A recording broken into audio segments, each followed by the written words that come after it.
사도행전 4장 10절부터 12절까지 봉독합시다. 10절부터 보여주세요. 한 절만 더 보여주세요. 10절부터. 사도행전 4장 10절로 12절까지 함께 봉독하겠습니다. 시작. 너희와 모든 이스라엘 백성들은 알라. 너희가 십자가에 못 박고 하나님이 죽은 자 가운데 살리신 나사렛 예수 그리스도의 이름으로 이 사람이 건강하게 되어 너희 앞에 섰느니라. 이 예수는 너희 건축자들의 버린 돌로서 집 모퉁이의 머릿돌이 되었느니라. 다른 이로서는 구원을 얻을 수 없나니 천하인간의 구원을 얻을 만한 다른 이름을 우리에게 주신 일이 없음이니라 하였더라. 아멘. 예수 이름의 권세라고는 제목으로 말씀을 전하도록 하겠습니다. 오늘 성경 본문의 배경을 보면 예수께서 이 땅에 오셔서 33년 동안 계시는 동안 3년 반 정도를 공생애를 사시고 마지막 한 주간 사역을 감당하시고 십자가에 달려 죽으셨습니다. 피 흘려 죽으시고 그리고 3일 만에 부활하셨습니다. 그리고 약속하신 대로 40일 동안 특별히 제자들에게 하늘나라의 통치는 성령이 임하여서 하게 된다 하는 사실을 가르쳐 주시고 감람산에서 500여 형제들이 보는 가운데 이건 비밀리에 된 것이 아니라 공개적으로 예루살렘이 떠들썩할 만큼 다 아는 사실로 예수님이 구름을 타고 세 번째 하늘로 올라가셨습니다. 그 천사를 통하여 예수님은 다시 오실 때 똑같은 모양을 구름을 타고 다시 오실 것이다 하고 약속을 하셨습니다. 이 성령이 열흘 만에 강림을 하셔서 예루살렘이 막 소동이 일어나고 그 명절을 지키러 왔던 수십만의 사람들이 다 그 사실을 체험하게 됐습니다. 더구나 마가 요한의 다락방이라는 조그만 곳에서 일어날 수 없는 그런 일들이었죠. 수십만 명이 모이는 그때니까 그런 놀라운 역사를 체험하고 난 다음 이제 베드로는 설교하고 그리고 기도 시간에 미문이라고 하는 예루살렘의 성문들 가운데 미문이라고 이름 붙은 성문이 하나 있습니다. 그 문 앞에 언제나 성전 문 앞에 있는 미문이라고 하는 곳에 나면서부터 안진뱅이 된 사람이 구걸을 하면서 살고 있었습니다. 베드로와 요한이 기도 시간에 거기를 가면서 그를 향하여 그가 무언가 줄 줄로 알고 동냥을 구걸하기를 시작할 때 내게는 은과 금이 없다. 그러나 내게 있는 것으로 내게 준다. 곧 나사렛 예수 그리스도 이름으로 일어나 걸어라 하니까 벌떡 일어나가지고 걷게 되었죠. 걷게 되자 보니까 이게 또 소동이 일어나는 겁니다. 어느 정도가 소동이 있냐면 보통 국회는 정기국회가 있죠. 사내들이는 이스라엘의 국회입니다. 임시국회가 열릴 정도의 큰 사건이 터져버리게 된 겁니다. 엄청난 사건이 터져가지고 임시국회를 모여가지고 이제 따지기 시작합니다. 베드로와 요한에게 여러 가지를 듣다가 누구의 무슨 권세로 그러니까 누가 준 권세로 네가 이런 일을 하느냐. 여러분 같으면 나면서 앉은 뱅이 한 번도 일어나보지 못한 사람을 일으키어서 걷게 하여서 뛰게 하고 찬송하게 했으면은 여러분 어떻게 하셔야 되겠습니까? 나라가 일어나가지고 야 이건 사람이 한 일이 아니고 이건 하나님 위로부터 한 일이니까 위에 계신 우리 하나님 앞에 박수를 드리고 영광을 돌리고 찬양을 드리고 감사해야 되겠어요. 이게 당연하지 않겠어요? 그런데 따지는 사람들은요. 누구의 권위로 이렇게 했느냐. 누구 이름으로 이런 일을 했느냐. 이걸 따지기 위해서 임시국회가 열리게 됐습니다. 임시국회가 열리게 되니까 이제 베드로랑 잡혀갔죠. 잡혀가서 증언을 하게 되는데 7절에 보니까 누구의 이름으로 누구의 권세로 이런 일을 하느냐 하였을 때 베드로가 답변의 내용이 10절과 11절과 12절이다. 자, 오늘 성경 본문의 이 배경은 여러분께서 들으셨습니다. 10절의 중요한 포인트는 예수님의 십자가와 부활에 있습니다. 예수 그리스도의 대속의 죽음, 예수님께서 십자가에서 피 흘려 죽으실 때는 지지난주에 여러분께서 들으셨습니다. 하나님의 아들이라고 말할 수 있는 사람은 독생자 예수 그리스도뿐만 아니라 하나님의 아들들, 천사들도 하나님의 아들들, 그리고 예수 그리스도를 믿고 하나님의 자녀된 사람들도 하나님의 아들들이 되는 사람이 있다. 맞죠? 성경적이죠? 자, 그러니까 예수께서 십자가에 달려서 피 흘려 죽으실 때 칭호는 하나님의 아들이 어떤 아들? 독생자다. 독생자라고 하는 말은 이게 놀라운 뜻이 있습니다. 마태복음 1장 1절부터 14절까지 읽으면 아브라함이 이삭을 낳고 이삭에게 야곱을 낳고 야곱이 누구를 낳고 낳고 그리스도라 하는 예수가 나시니라. 이렇게 끝나고 있죠. 낳고가 전부 다 능동태입니다. 근데 나신이라는 수동태로 되어 있습니다. 자기가 낳은 게 누가 낳은 게 아니라 하나님의 성령에 의하여 예수님께서는 낳아지셨다 하는 뜻입니다. 이게 구분되어야 됩니다. 그러니까 예수 그리스도께서 독생자의 피, 레위기 17장 11절 말씀은 피는 뭐죠? 생명입니다. 여러분, 피는 생명입니다. 그렇기 때문에 우리들 이 피 다 빠져버리면 죽지 않습니까? 피로 다 검사하지 않습니까? 그러니까 피가 생명과 직결된다고 말입니다. 그럼 예수의 피는 독생자의 피 흘림으로 말미암아 죄 없는 성령으로 잉태된 예수님의 보혈만이 우리의 죄를 씻을 수 있는 능력이 있습니다. 아멘. 그러니까 그 예수 그리스도의 이름으로 내가 이런 일을 했다, 그렇게 얘기하는 거예요.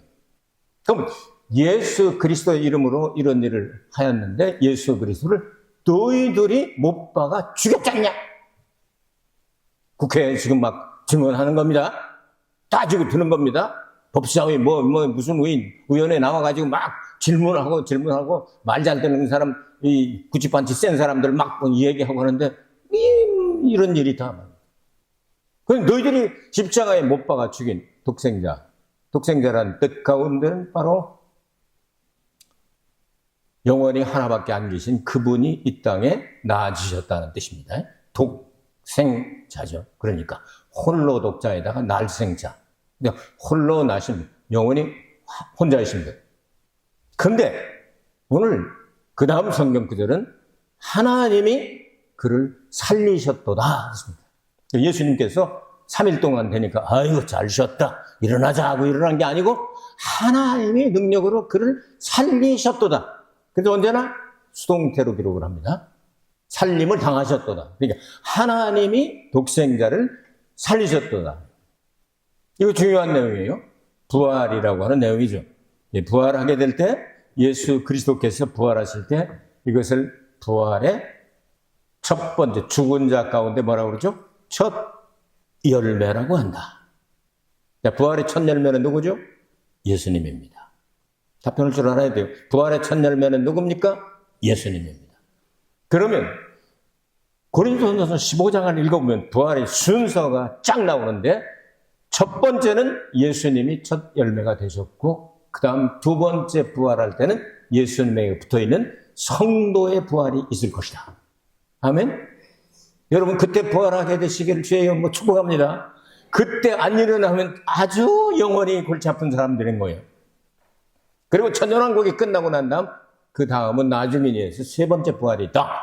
이 세 번째 부활은 전 인류가 다 그 부활을 하게 되고 하얀 보좌, 크고 흰 보좌 앞에서 심판을 받아서 생명책의 이름이 기록되어 있는 사람은 하나님의 나라로 들어가서 영생 복락을 누리게 되고 그렇지 않은 사람은 영원한 불못에 던져지게 된다. 이런 스토리로 되어 있단 말이죠. 그러니까 너희들이 죽인 예수가 하나님께서 죽은 자 가운데서 살리셨다.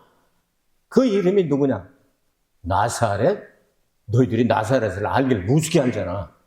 나사렛은 당시에 갈릴리 지방은 족보 없는 사람, 도망간 사람, 빚진 사람, 의쟁이, 떠쟁이, 힘없는 사람, 백 없는 사람, 이런 사람들이 모여 사는 곳이 바로 갈릴리 지역, 그리고 특별히 나사렛이라고 하는 동네다.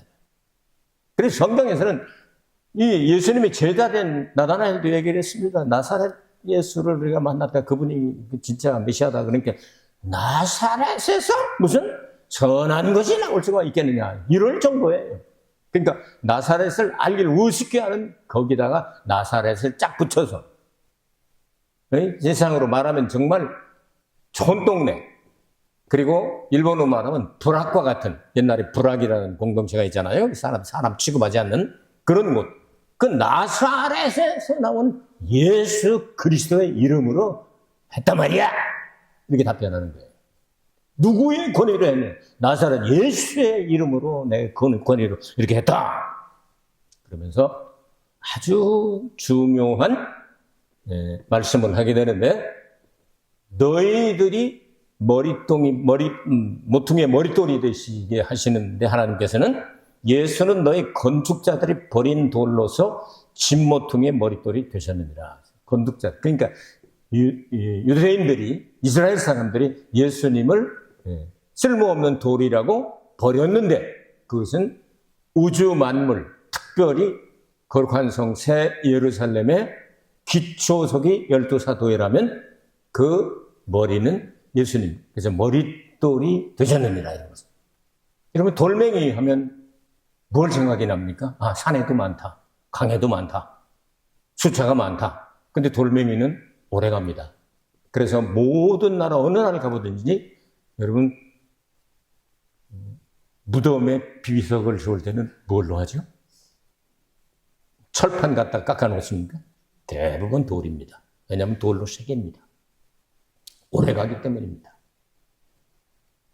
여러분, 고인돌이라는 말을 들어봤어요? 영어로 돌맨이라고 그러죠? 한국말이네. 그렇게 돌멩이를 남맨들이 갖다가 이제 세우는 거. 돌맨. 한국말 아닙니까? 그 저쪽에 아일랜드 저쪽에 있는 건 세계적인 그 칠대 불가사의하다고 하는 그 고인돌, 선돌이잖아요. 이렇게 한 건 선돌이고, 여기 위에다 이렇게 받쳐놓은 건 고인돌. 그게 무덤 아니겠느냐. 그러니까 일본 말로 몇 가지를 얘기해도 일본 사람들 잘 못 알아들어서 그러면 다테이시상이라고 내가 얘기를 했어요. 돌 세웠다는 뜻이 아니라 다테이시상이라고 그랬더니, 그건가 보다. 그랬는데. 이게 한국의 세계에서 가장 오래된 고인돌들이 많이 있지 않습니까? 전라도 지역에 가면. 여러분 모르셨습니까? 엄청난 역사를 가지고 있어요, 한국이. 그 고인돌 이런 것들. 이 돌멩이를 굉장히 중요시하게 생각한단 말이죠. 사람들. 왜냐? 이 돌멩이가 모든 집의 기초석이 된다면. 우리 교회도 앞에 보면 제가 쓴 정초, 믿음, 소망, 사랑. 우리 사람이 손으로 옮길 수 없는 거대한 바위가 6개가 있죠? 선물 받아도 제가 하는데, 한 개에 10,000,000원에서 2,000,000원 갑니다. 여러분, 가져가지 마세요. 안 들려요. 안 들려. 한 2,000kg, 3,000kg, 4,000kg 막 이렇기 때문에 사람의 손으로 들 수 없는 것은 평생 모아놨던 거를 교회를 건축할 때 어떤 분이 선물을 해요. 제가 그냥, 아주 그냥 눈 딱 감고 그냥, 아멘! 하면서 그냥 한 푼도 안 주고 선물로 다 받아놓은 거거든요. 자, 근데 이제 그 보면 그 앞에 정초라고 일본 말로 쓰긴 했지만 데이소라고 해서 머릿돌이라고 하는 게 있어요. 이 교회를 세울 때 그 돌을 놓고 시작한다 하는 뜻이에요. 그러니까 예수 그리스도를 그렇게 귀중한 분인데 그 돌이 얼마나 힘이 있느냐면, 여러분 성경 자주 많이 읽으시길 바랍니다. 그래야 제 설교가 쉬워집니다. 다니엘서 2장에 보면 금신상에 대한 이야기가 나옵니다. 머리는 금대가리, 가슴은 은가슴, 배는 동배, 똥배, 그 다음에 다리는 철과 진흙이 섞여 동서로마죠. 이렇게 되고 그 10바락, 옛날에 로마의 판도에서 10나라가 하나가 돼서 총통이 나오고 대통령이 나오고, 지금 유럽에서 나와 있죠. 그때가 되면 마지막 때가 될 것이다. 그럴 때 로마 시대에 예수님이 오셔서 그 금신상을 뜨인 돌, 사람의 손으로 만진 게 아니고 길이 다살했다. 그러니까 뜨인 돌, 하나님께서 돌팔매질한 그 돌이 하늘에서 싹 날라오더니 그 신상 제국들을 딱 쳐버리니까 바벨론도 사라지고 페르시아도 사라지고 기리시아도 사라지고 로마도 망하지만 로마 시대를 뒤엎어버리고 기독교가 세워지면서 하나님이 세우신 그 나라는 영원하리라. 아멘이십니까? 그 돌이 하나님이 던지신 돌이에요. 그 하나님이 하늘에서 보내신 그 돌을 이게 뭐야 쓸모없지 하고서 발길로 차고 십자가에 못 박아 너희들이 죽였어.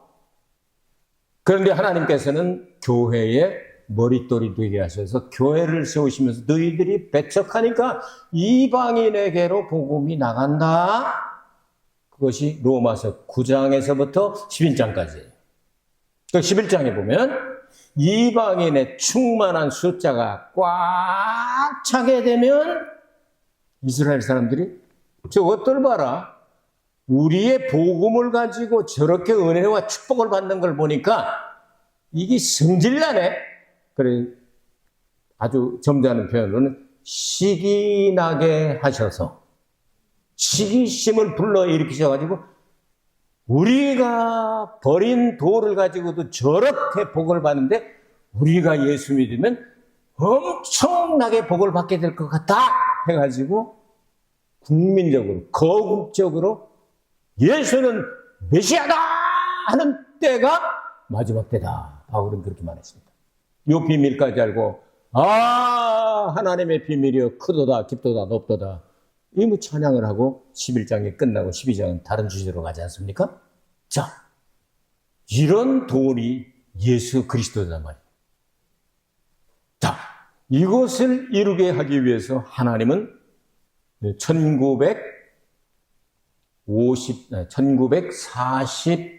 1948년 5월 14일 2000년 동안 정확하게 하면 1878년이지만 2000년 동안 나라가 없어졌다가 독립한 나라는 세계 역사상 없습니다.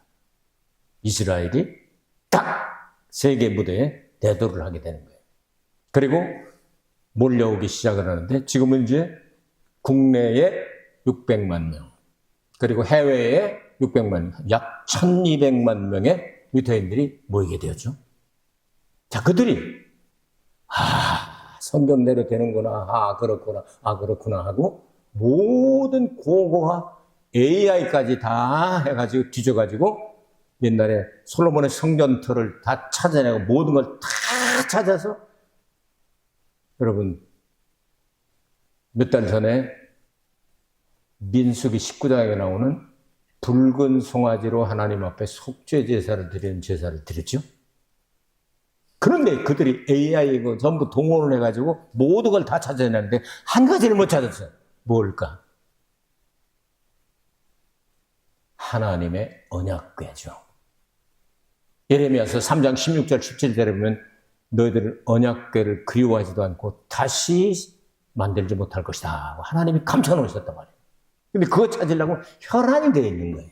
그래서 그들은 문화, 예술, 유적, 고고학 이런 걸 다 해가지고 막 이걸 찾아야 되는 거예요. 그거를 묘사한 영화가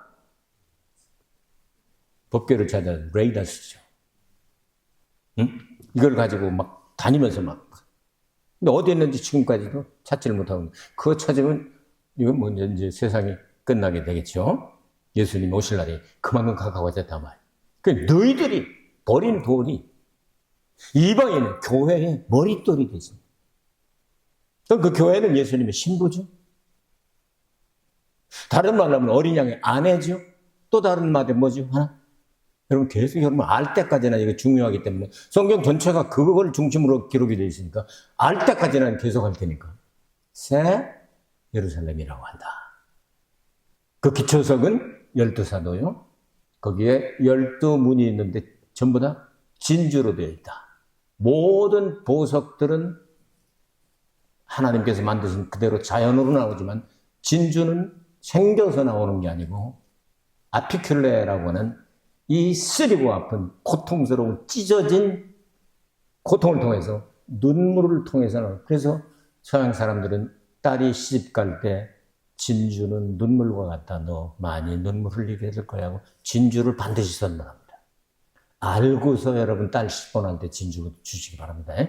액체를 그냥 막 그 찢어진 그 뱃속에다가 그냥 우유에다가 막 비비고 수년 동안 해가지고 고통스럽게 나온 게 진주예요. 그래서 천국은 12진주문이다.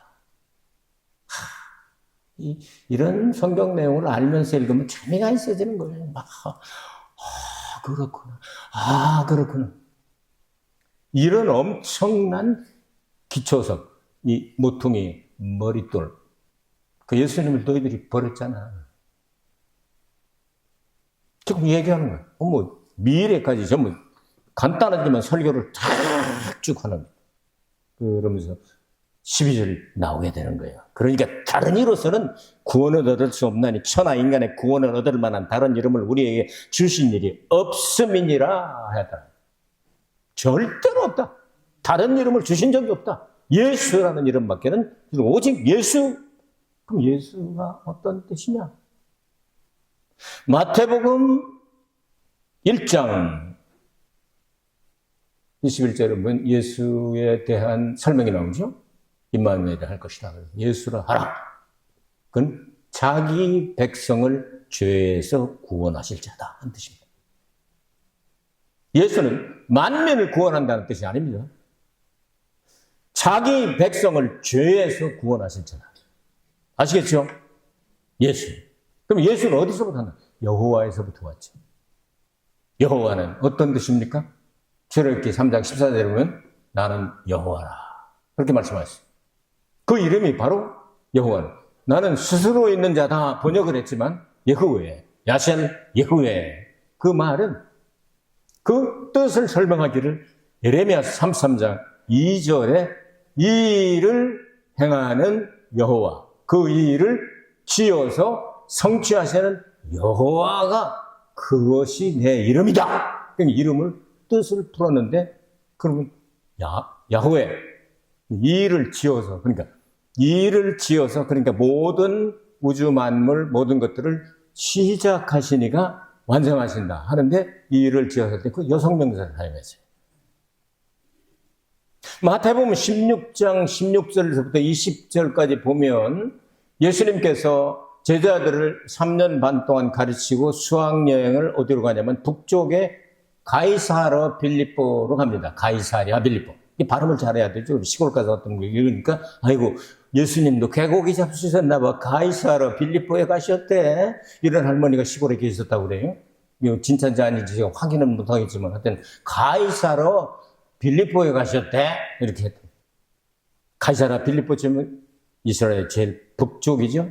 그러니까 한국으로 말하면 저 철원 쪽이나 아니면 남북한 다 합한다면 백두산쯤 되는 곳으로 물이 철철 흐르는 가이사랴 빌립보 지역에 가셔서 이제 질문을 하시게 됩니다. 너희들이 얼마나 알고 있느냐? 세상 사람들이 날 누구라고 하지? 그러니까 메시아라고 합니다. 뭐 죽었다가 살아난 세례 요한이라고 합니다. 그리고 선지자 중에 하나라고 합니다. 너희들은 누구라 하느냐? 저는 그리스도시요 살아계신 하나님의 아들입니다.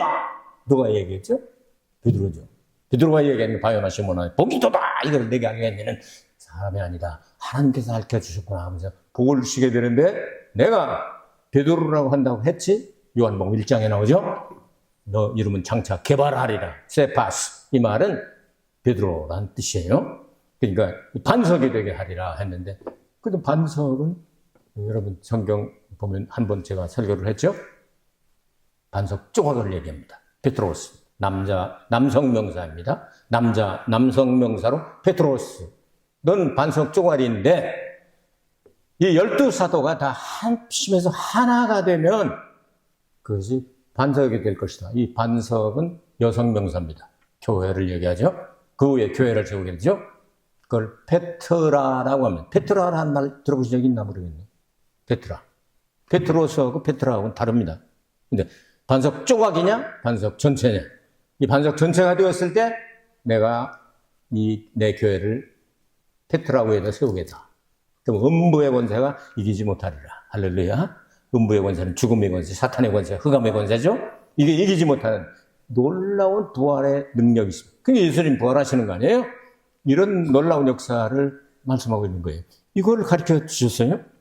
자, 이렇게 되다 보니까 예수 그리스도께서 어떤 분이냐 하면 여호와에서부터 그 이름이 나왔다.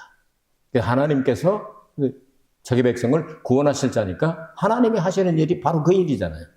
그 일을 해서 예수님의 짝으로, 예수님과 일심동체가 되는 교회, 어린 양의 아내, 혹은 신부, 혹은 새 예루살렘을 완성하실 때 그것이 하나님의 모든 계획이 완성이 된다. 아시겠습니까? 자, 그 이름을 세상에서는 구세주라고 합니다. 세상을 구원할 자.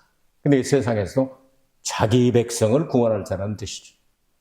어떤 철학자가 기독교와 불교와 그리고 마호메트교를 간단하게 이렇게 구분을 한 것을 본 적이 있습니다. 어떻게 구분했냐면 불교는 어떠냐면 죄의 업이 있기 때문에 업보야 하면서 그 죄를 다 씻기 위해서 환장하죠. 평생 수행을 하다가 깨끗락 죽는 게 불교다. 죄 문제 해결 못했죠? 마호메트교는 정의를 부르짖기 때문에 죄 있는 사람은 다 그냥 죽여버리면 죄가 없어진다고 생각을 합니다. 도둑질에다 걸리면 지금도 털 잘라버립니다. 마호메트교는. 이슬람 무서워요. 눈으로 죄를 지으면 눈깔 뽑아버려요. 지금도. 그런 엄청난 정의가 실현이 됩니까? 죄인 죽였다고 죄가 없어져요? 안 되죠. 기독교는 뭐냐? 죄가 있는데 죄 없는 예수님이 대속의 피를 흘려서 값주고 사들여가지고 그 사람을 의롭게 하셨으니 야, 내 죄를 용서하신 주님께 하나님께 찬양을 드려야 되겠다고 경배와 찬양을 영원히 기뻐 뛰며 춤추며 드리는 것이 기독교다. 할렐루야. 이거 이해하기 쉽네요. 구세주는 바로 그런 뜻입니다. 세상을 구원할 자이지만 그 세상에서 택함받은 백성들, 하나님의 백성들, 믿는 자들, 그들을 건져내서 그렇게 하게 됩니다. 베드로의 성령 충만과 임시국회까지 열렸던 그 삼엄한 그 배경 가운데서 기탄 없이 입을 열고 복음을 전했던 이것이 우리의 전도의 방법이 되었으면 좋겠습니다. 아멘이십니까? 여러분 어렵지 않잖아요. 하나님의 독생자가 이 땅에 오셔서 십자가에 달려 죽으시고 부활하실 때 우리도 하나님의 자녀가 될 수 있도록 맏아들이란 칭호를 주셨습니다. 그분을 믿으면 우리는 구원을 받습니다. 그러니까 다른 종교는 구원이 없습니다. 확실하게 얘기하시기 바랍니다. 확실하게. 불교, 마호메트교 좋습니다. 죄 싫어하는 거 다 인정합니다. 근데 죄 문제 해결하지 못하고 죽여버리든지 아니면 그냥 맨날 우유통퍼스 새끼고 앉아가지고서 자해감중년 표시를 해가지고 딱 앉아가지고 이러고 있든지 이걸로 해결되는 게 아니다. 십자가에 달리신 예수 그리스도를 믿음으로 해결받는 겁니다. 이걸 이렇게 간단하게 전도해서 열매 맺기를 주의 이름으로 축복합니다. 제가 전도를 이렇게 확실하게 끝까지 전화이기 때문에 못하고 아주 마음속에 지금 일본어 말하면 구이가 놓고로 참 후회스러운 일이 하나 있는데 우리 교회 한동안 비시즌이 되면 JLPGA에서 활동하는 여자 프로 선수들이 많이 있었습니다. 그 가운데 주일날 게임이 없고 또 비시즌이 되면 우리 교회 출석하던 신소라 선수가 있었습니다. 일본에서도 몇 번 우승했죠. 키도 크시고 인물도 좋고 그런 분인데 그분이 우리 교회를 출석하셨기 때문에 같이 활동하던 한국의 전설적인 구오키 선수가 있었습니다. 일본에서 27번 우승하고 LPGA 그러니까 미국에 가서 한국 사람으로 제일 먼저 우승한 사람이죠. 일본에 와서도 일본에서 한국 사람으로 제일 먼저 우승한 사람이고 국내외 44승을 올렸던 44번이나 우승한다는 건 엄청난 일입니다. 이런 엄청난 선수가 있는데 언니하고 친하기 때문에 저한테 전화번호를 주고 전도해달라고 부탁을 받았어요. 그래서 전화를 했습니다. 전화를 아주 얌전하게 잘 받으세요. 그래서 어쩌면 그렇게 골프를 잘하시냐고 골프 이야기를 조금 하고 그러다가 이제 교회 나오셔서 예수님 믿고 구원 받으셔야 되죠. 간단하게 얘기했어요. 왜냐하면 너무 유명하게 지금 골프 시합하는 거 중계하면 언제나 이 상위진에 늘 이름이 나오거든. 훌륭한 선수이기 때문에 너무 이렇게 매여갖고 같게로 그러면 안 될까봐 교회 나오시면 정말 좋습니다. 그리고 예수님 믿으면 구원받고요. 마음도 평안하시고 더 많이 이길 겁니다. 이렇게 이제 덕담도 하고 이렇게 하면서 다시 만납시다 하고 전화를 끊었단 말이에요. 근데 얼마 있다가 시조가경에 골프 모임들을 가고 그리고 그 호텔에서 가나가와 호텔이었던가 거기 가서 이 지인들 몇 사람을 갔는데 뭐 본 사람은 없으니까 수박 먹고 싶다 그래서 두 사람인가 이렇게 수박 사러 간 동안에 혼자 심장마비로 세상을 57세였습니다. 너무 한탄스러운 거예요. 근데 복음을 간단하게 전하긴 전했지만 아주 그 자리에서 결심을 시키고 날 따라하세요. 아주 그냥 아이고 그 목사가 그렇게 지독하냐 이런 소리 들어가면서라도 했었으면 얼마나 좋았을까. 지금도 후회스럽다. 하나님이 긍휼히 여기셔서 그래도 이 교회 이야기, 복음에 대한 이야기를 신소라 선수를 통해서 많이 들었고 저를 통해서 또 확인이 됐고 하니까 뭐 하나님께서 어떻게 긍휼히 여겨주셨을 거라고 생각이 듭니다만 좀 더 확실하게 그냥 못질을 해놨으면 얼마나 좋았을까. 후회스럽다. 그럼 때를 얻든지 못 얻든지 복음을 전파하시기 바랍니다. 다시 기회가 안 올 수도 있습니다. 저는 구호키 선수를 떠올릴 때마다 그때 조금 더 했어야 되는데 하는 그런 마음이 있다. 여러분, 전도는 어렵게 할 필요 없습니다. 예수에게만 구원이 있다는 거 그거 전하면 됩니다. 그리고 난 다음에 교회에 들어오면 성경 공부를 통해서 가르치는 거예요. 복잡하게 할 것 없어요. 예수 믿으면 하나님의 자녀가 될 수가 있고 당신의 죄 문제를 해결돼서 죽음 이후에 죽음이 시작이다. 부활의 세계가 있다. 이건 간단 명료한 일을 전해주시기 바랍니다. 그래서 구원받을 백성들이 이 땅에 많이 있다고 말씀하신 하나님의 그 음성이 실현되는 그날 나는 꿈을 꾸고 있습니다. 여러분들 통해서 일이 이루어지기를 바랍니다. 은혜로우신 아버지 하나님, 10개월 동안 부족하고 못나고 죄 많은 저희들을 지켜주셔서 감사합니다. 11월 달도 지켜주실 줄로 믿습니다. 감사의 달입니다.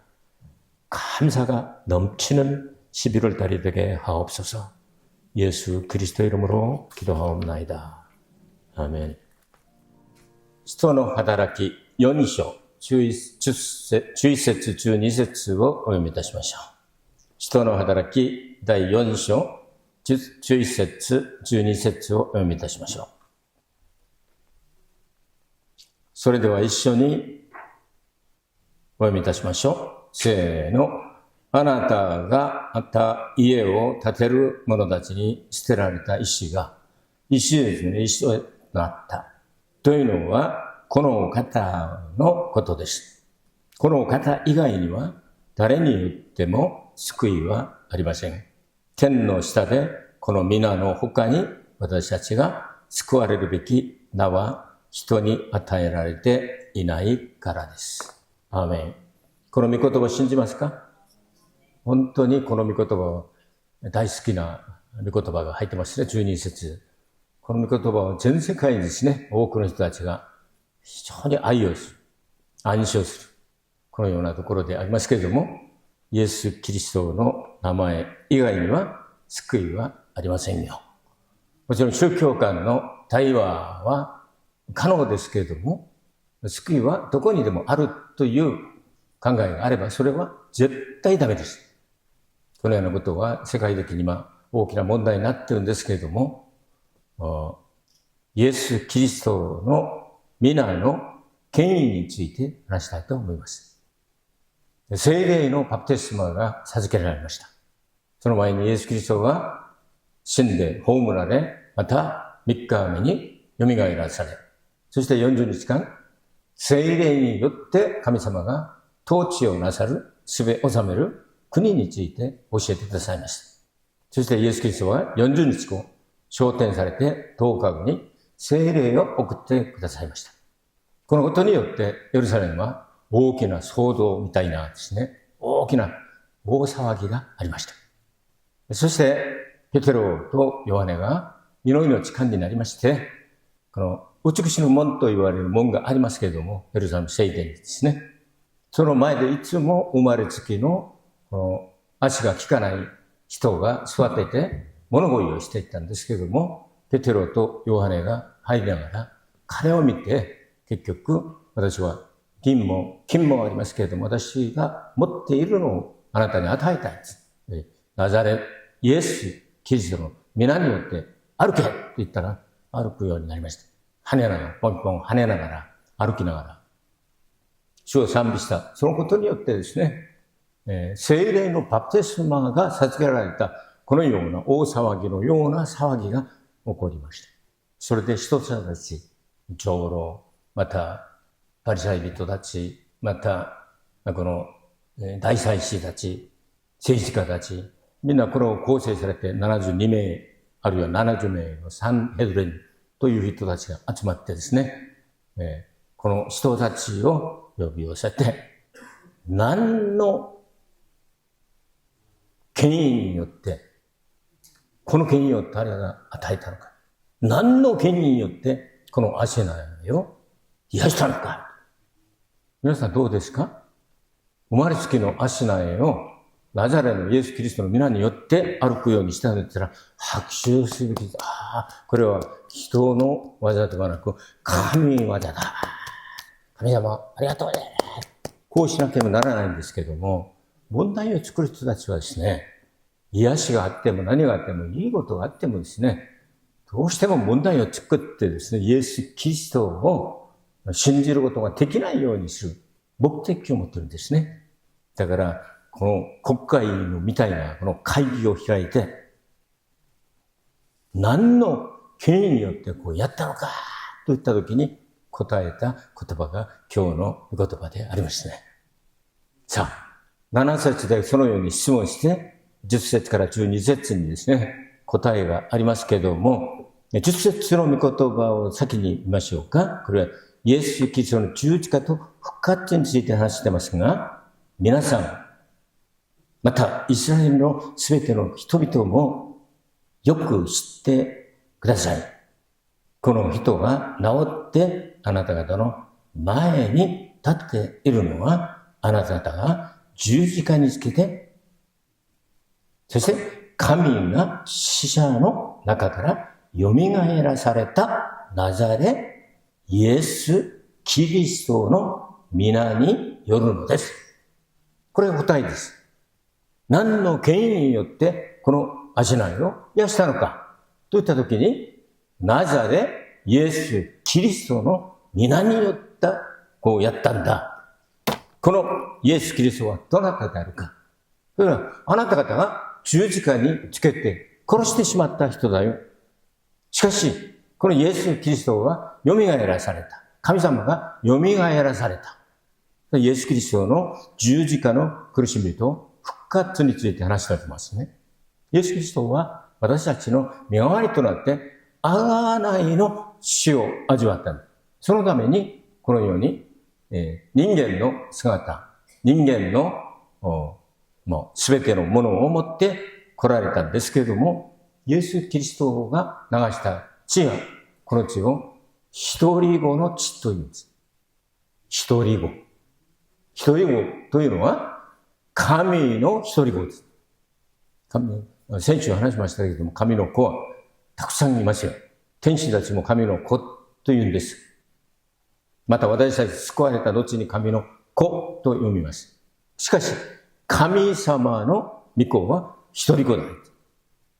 この血を流した血は、レビ記17章11節によりますと、命である。神様の命を注ぎ出して、この血を流して、私たちを罪からあがない出して、そして私たちを買い戻して、買い取られたものを買い戻して、私たちが救いを受けることになった。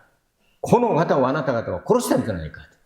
このイエス・キリスト、ナザレイエス・キリストの名によって、皆によって私たちは祈っただけだよ。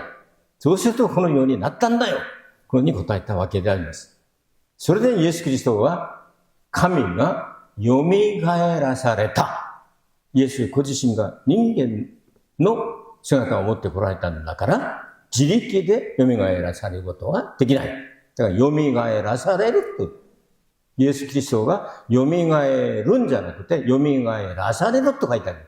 聖書を見ればですね。これは神の力によって蘇らされたわけであります。だから、イエス・キリストを死者の中の、なんと他の言葉を復活されたんで、初歩と言いました。初歩。皆さん初歩知ってますか？初歩。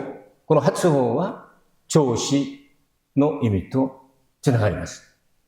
よろしいですか？だから、この日、先週勉強したように、イエス・キリストを神様が蘇らされたその日、私は今日あなたを生んだというように表現をしました。いわば、イエス・キリストは、復活されることによって、イエス・キリストが第一番目に、この生誕節に生まれたように、誰が産んだんじゃなくて、生まれたと書いてあります。マタイの一節から14節を見るとですね、アブラハムはイサクを産んでって、それでイエス・キリストは生まれたと書いてあります。その違いさ分かりますか？みんな産んだって。産んだ。生まれたという受け身形ですね。だからイエス・キリストは神様によって生まれた。私が産んだ。このようにおっしゃるわけであります。このイエス・キリストは復活の初王となられました。順番的に考えますと、イエス・キリストの初王が第一番目です。二番目は誰が蘇らされますか？二番目はイエス・キリストを信じる者たちが。第一コリント中古書を読んでみれば詳しく書いてあります。二番目はイエス・キリストに属する、イエス・キリストについている、イエス・キリストを信じる、いわば英語で言えばクリスチャンたちが蘇らされるんですよ。そしてその次は1000年後になるんですけども、その次は次です。一般の言うと、全人類がみんな蘇らされて裁きを受けて、この新しいエルサレムに入るか、あるいは永遠の火の海に落とされるか、それ決まりますよ。順番的に考えますと、この3つの中で1つでありました。パウロは、だから、クリスチャンが蘇らされることを最高級の特級復活というふうに表現したわけであります。これをペテロは言っているわけです。この方は他ではなく、ナザレ、イエス、キリストの権威によって私はやったんだよ。どうするか。私はナザレ、イエス、キリストの皆によってやったんだ。もうイエス・キリストもう蘇らされて、天に昇って、もういなくなったでしょ。少なくても500人ぐらいが集まってるところで、オリーブの山で雲に乗って、シューッと行ったでしょ。それは、このサンヘドリの国会議員たちもみんな知ってるわけですよ。証が1件2件じゃないぞ。500人余りが見たんだから。1人2人が密かに秘密で見たんじゃなくて、500人余りが見たんだから。エルサレムで大きなことだったんですよ。どうしよう。本当に3日目に生かされたんだよね。復活したんだよ。それで言った通りに天に昇って、この話が広がりますと、ユダヤ教は全滅だよ。だから、この道を全部塞がなければならない。こういう考えを持ちまして、何の権威によってやったのかって言った時に、あなた方が殺したナザレ、イエス、キリストの皆によってやったんだよ。やりましょうよ、私たちも。ナザレのイエス、キリストの皆によって祈る。歩け。悪霊よ、出ていけ。癒されよ。力が出ますよ。イエスの皆には権威もあって力もあります。その権威も力も呼ぶ時に力が出ますよ。そうでしょ？呼ぶ時に出ますよ。自動じゃなくて。自動的ではないんです。これ呼ぶ時に、その時に力が発揮しますから。皆さん、イエス・キリストの十字架と復活を忘れないでください。十字架につけられる時には一人子。復活される時には長子。このように変えられたことが聖書はあちらこちらにありますから、これは何回も私言ってるから、難しいことだから私は繰り返してやります。皆さんが納得、あるいは理解できる時までやります。旧約聖書で信仰という、これを、内容はですね、説得されたっていう言葉で、ヘブライ語で。信仰は納得された、説得されたっていう意味です。神様の御言葉によって説得されて、納得されて、やっと信じるようになるんですよ。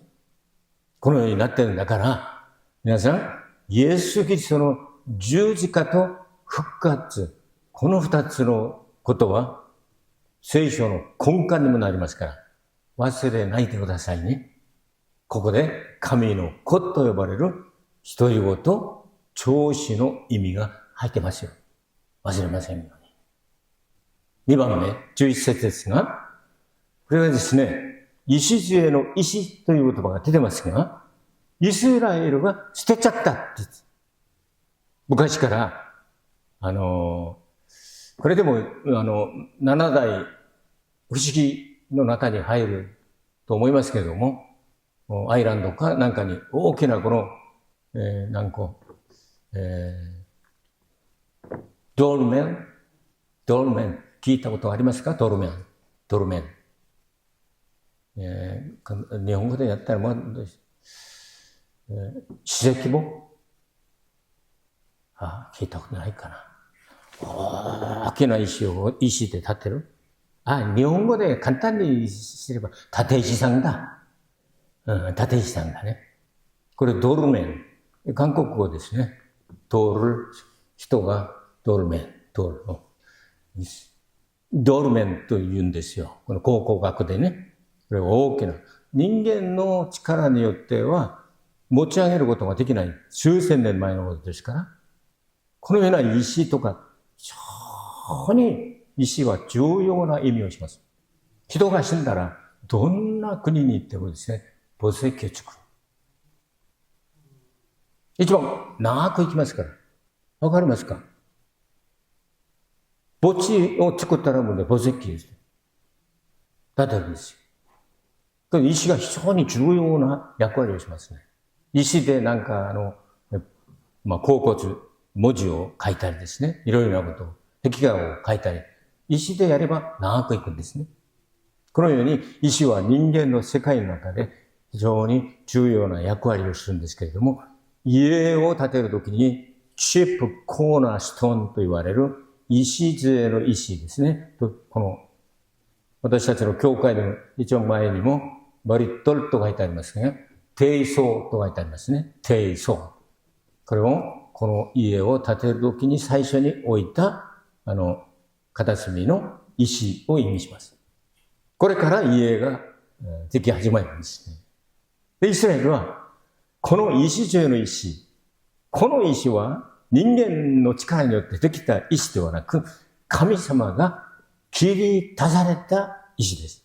皆さん聖書をよく知っている方は、ダニエル書2章によりますと、金の頭で、銀の船で、そして銅の銅、そして足は鉄と粘土で混ざってる銅材ローマですね。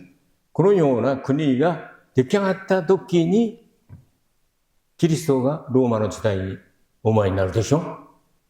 天下、人間が作った石ではなく、切り出された石がこれを打つと全部なくなる。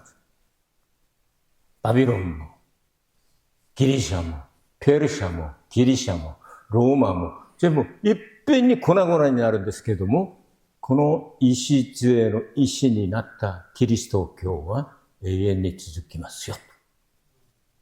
理解できますか？この礎の石をイスラエルの人たちがこんな石どこにも使えん。邪魔だよ。殺せ。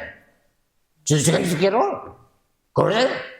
これ結局、殺したんです。だから、聖書は、イスラエルは、一の一心になられ、イエス・キリストを拒んで蹴っちゃったんで、福音がエルサレムから異邦人に移りますよ。そして異邦人たちがみんな救われるべき人たちが救われた後に逆輸入して、逆輸入わかりますか？レクサスとか逆輸入して、今度もなんか作ったらですね、アメリカで作って日本製のようにここで売りなさいとトランプまたやったでしょ。そしてお姉ちゃんみたいにはしゃぎすぎじゃないか、いろいろな話ありますけれども、でもそのようにやってもうまい外交すればいいんじゃないんですかね。高校生がお兄さんがあったようなしながら、でも仲良くして日本に有利にすれば私はいいと思いますよ。ね。このようなことがありましたけども、結局は異邦人がみんな救われるべき人たちが救われた後に逆輸入するんです。あれ？うちの福音を信じて救われる人たちがあんなにいるんで、嫉妬心が、これは本当は俺たちの本物だよ。本当は俺たちのものなのに、あの福音を信じて、異邦人たちが先に救いを受けるとは考えられない。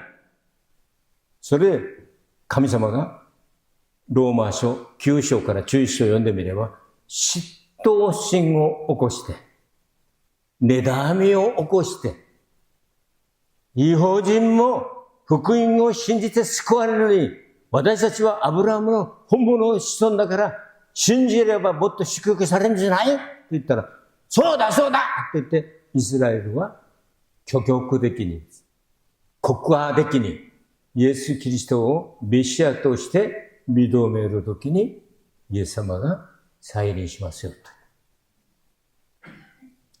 今、第三の聖殿という話を聞いたことがあると思います。エルサレム、昔の聖殿の場所を AI を通して完璧に復元しています。そして赤い牛を通しまして、犠牲を捧げた礼拝も捧げた。残っているのは神の箱だけ探せば終わり。それだけ残ってます。全部復元して、どんなに探してもまだ神の箱だけは見つからない。どこにあるか。もしそれが見つかったら、もうイスラエル民はびっくりしてみんな、そう聖書通りだって言って、メシアを信じてイエス様が再臨されるが間近になると思いますよ。このようなことを考えればいいと思います。この礎の石となられたイエス・キリストが基礎になったところは、聖書は何と言いますか？教会と言います。ペテロが、主はキリストです。生ける神の御声です。ああ、シモン、祝福あれ。あなたはペテロです。このペテロは、大岩の切れっぱ、この切れ、このワンピースを意味します。あなた方が一つの心になって、ペテロスじゃなくて、ペテロじゃなくて、ペテラで大岩になると、その上に私の教会を作りましょう。だから、聖書を読んでみれば、ペテロと呼ぶときには男性名詞を使ったの。ペテロは男ですから。しかし、教会は女性ですね。女性名詞ですね。なぜ？イエス・キリストが真の教会は神父だから。だから、ペテラの上に私の教会を作る。黄泉の力もうちが出ません。悪魔サタンもうちが出ません。教会にそのような力を与えてください。完成されたその教会を新しいエルサレム、子羊の妻、教会、真のキリストの神父、いずれにしてもいいんですけども、それがすべて助詞名詞です。このようなことを私たちが分かるときに、イエス・キリストはこのような大切な礎の石なのに、お前たちが捨ててんじゃないのと言いながら12節、ただイエスの実が救いがあるんだよということを強調してますよ。この方、故には誰によっても救いはありません。天の下でこの皆の他に私たちが救われるべき名は人に与えられていないからです。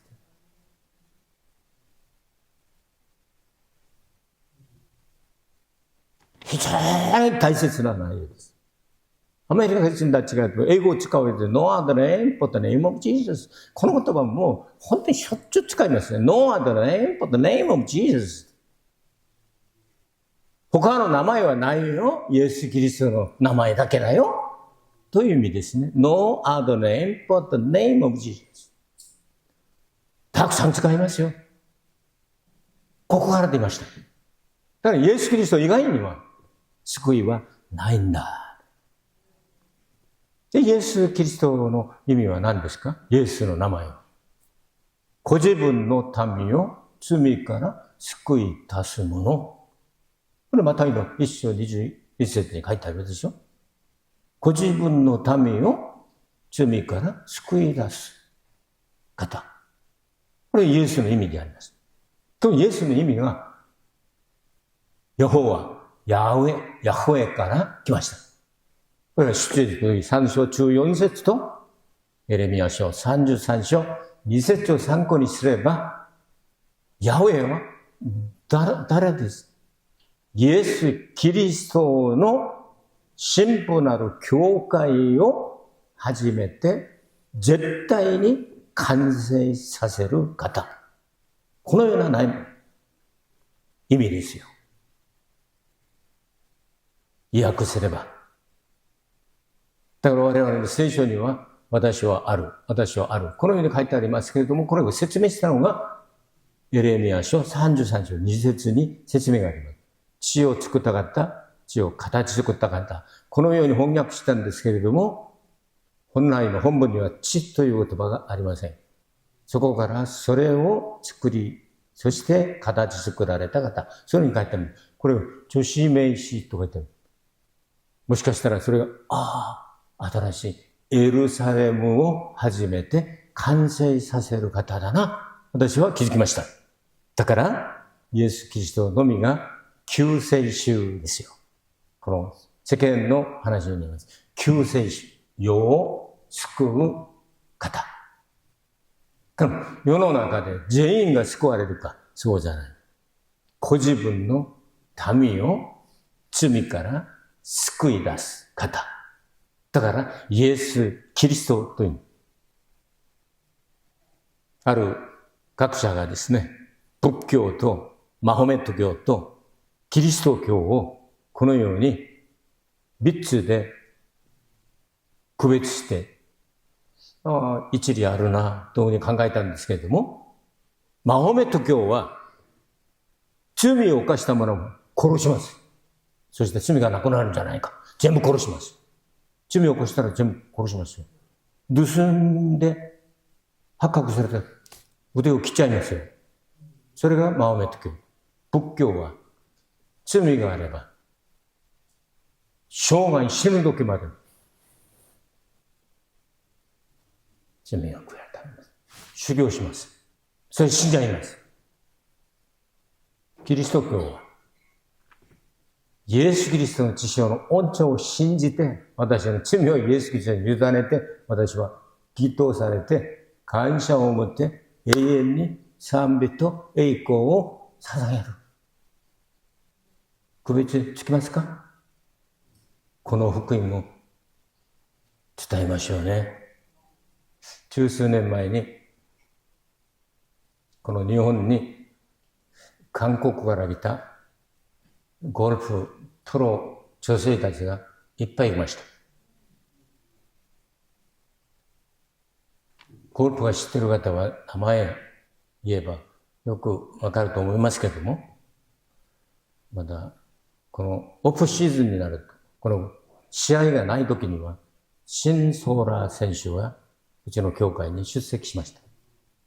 で、シン・ソーラー先生、このプロに知り合って、クオッキといえば、もう韓国で最初に全世界的な選手になって、アメリカの LPGA で韓国人として最初の優勝。JLPGA。この日本でも韓国人としては最初に優勝して23回も優勝した。だからゴルフの伝説ですよ。韓国では。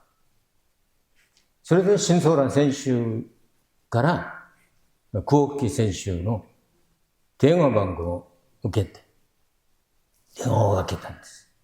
で、挨拶交わして、どうすればあんなにたくさん勝ちますか？もう、いつも上位陣に名前が出てるから、そしたら喜んでますってね。だから私は、東京中央教会の牧師ですけども、時間がある時には教会にいて、福音を見て救いを受ければいいですよと。はぁはぁと笑いながらですね。それで、折があれば行きます。このような話を電話で話し合ったんですね。いくらか過ぎてみたらニュースが出てきました。静岡県かな、神奈川ホテルかな、そこで急死したんですね。57歳で。その時の私の考えでは、その時にどうしても口実つけてもっと福音を明確に伝えて完全に救われるようにしなければならなかったのかな。そのようにやっぱりお互いにね、いい感情を持ってね、会いましょう。そのような話があったんだから、福音をもう一度伝える機会があったと私は思ったんです。しかし、それきりそれを終わり、心情麻痺でですね、57歳で急死したんで、もうどうしようもないんです。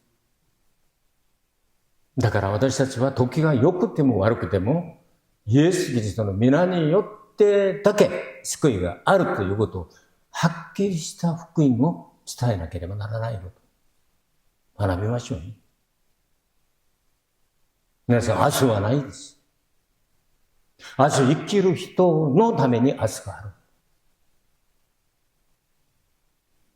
だから、明日を心配もしないんですけれども、自慢もしちゃいけません。生かされる存在ですか